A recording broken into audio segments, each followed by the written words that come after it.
ಕರ್ತನಲ್ಲಿ ಪ್ರೀತಿಯುಳ್ಳ ದೇವಜನರೇ, ಈ ಒಂದು ಸಮಯದಲ್ಲಿ ಒಳ್ಳೆಯ ಮಾತಾಡುವ ವಿಷಯವಾಗಿ ದೇವರ ವಾಕ್ಯದ ಮುಖಾಂತರವಾಗಿ ನೋಡಿಕೊಳ್ಳೋಣ. ಎಫೆಸದವರಿಗೆ ಬರೆದ ಪತ್ರಿಕೆ 4ನೇ ಅಧ್ಯಾಯ 29ನೇ ವಚನದಲ್ಲಿ ನಾವು ನೋಡುವಾಗ ಸುಂದರವಾಗಿ ಬರೆಯಲ್ಪಟ್ಟಿದೆ, ನಿಮ್ಮ ಬಾಯೊಳಗಿಂದ ಯಾವ ಕೆಟ್ಟ ಮಾತು ಹೊರಡಬಾರದು, ಭಕ್ತಿಯನ್ನು ವೃದ್ಧಿ ಮಾಡುವಂತ ಕಾಲೋಚಿತವಾದ ಮಾತು ಇದ್ದರೆ ಕೇಳುವವರ ಹಿತಕ್ಕಾಗಿ ಅದನ್ನು ಆಡಿರಿ. ದೇವರ ವಾಕ್ಯದಲ್ಲಿ ಸ್ಪಷ್ಟವಾಗಿ ಬರೆಯಲ್ಪಟ್ಟಿದೆ, ನಮ್ಮ ಬಾಯೊಳಗಿಂದ ಯಾವುದೇ ಕೆಟ್ಟ ಮಾತು ಹೊರಡಬಾರದು. ಪ್ರಿಯ ದೇವಜನರೇ, ಎಷ್ಟೋ ಸಾರಿ ನಾವು ಮಾತನಾಡುವಾಗ ನಮ್ಮ ಬಾಯಿಂದ ಕೆಟ್ಟ ಮಾತುಗಳು ಹೊರಡುವುದನ್ನು ನಾವು ಕಾಣುತ್ತೇವೆ. ಈ ದಿನ ದೇವರ ವಾಕ್ಯದ ಮುಖಾಂತರವಾಗಿ ದೇವರು ನಮ್ಮೊಟ್ಟಿಗೆ ಮಾತನಾಡ್ತಾ ಇದ್ದಾರೆ.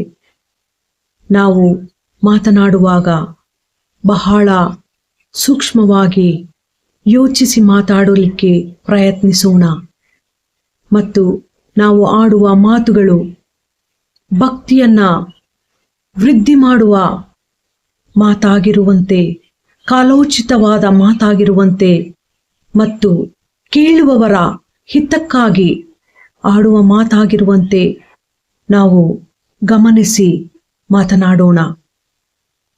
ಯಾಕೆಂದರೆ ಅನೇಕ ಸಾರಿ ನಮ್ಮ ಮಾತುಗಳ ಮೂಲಕ ಎಷ್ಟೋ ಜನರಿಗೆ ನೋವುಂಟಾಗುವುದನ್ನ, ಎಷ್ಟೋ ಜನರು ಕಷ್ಟಪಡುವುದನ್ನ, ನಿರುತ್ಸಾಹಗೊಳ್ಳುವುದನ್ನ ನಾವು ಕಾಣುತ್ತೇವೆ. ನಮ್ಮನ್ನು ನಾವು ದೇವರ ವಾಕ್ಯಕ್ಕೆ ಒಪ್ಪಿಸಿಕೊಟ್ಟವರಾಗಿ ನಮ್ಮ ಮಾತುಗಳ ಮೂಲಕ ಇತರರನ್ನ ಉತ್ತೇಜಿಸುವಂತೆ, ಇತರರಿಗೆ ಹಿತವಾಗುವ ರೀತಿಯಲ್ಲಿ ಕಾಲೋಚಿತವಾದಂಥ ಭಕ್ತಿ ವೃದ್ಧಿಯನ್ನುಂಟು ಮಾಡುವಂಥ ಮಾತುಗಳನ್ನಾಡಲಿಕ್ಕಾಗುವಂತೆ ದೇವರು ತಾನೇ ನಮಗೆ ಸಹಾಯ ನೀಡಲಿ. ದೇವರ ಈ ವಾಕ್ಯ ನಮ್ಮ ಆತ್ಮೀಯ ಜೀವಿತದ ಲಾಭಕ್ಕಾಗಿ ಉಪಯೋಗವಾಗಲಿ.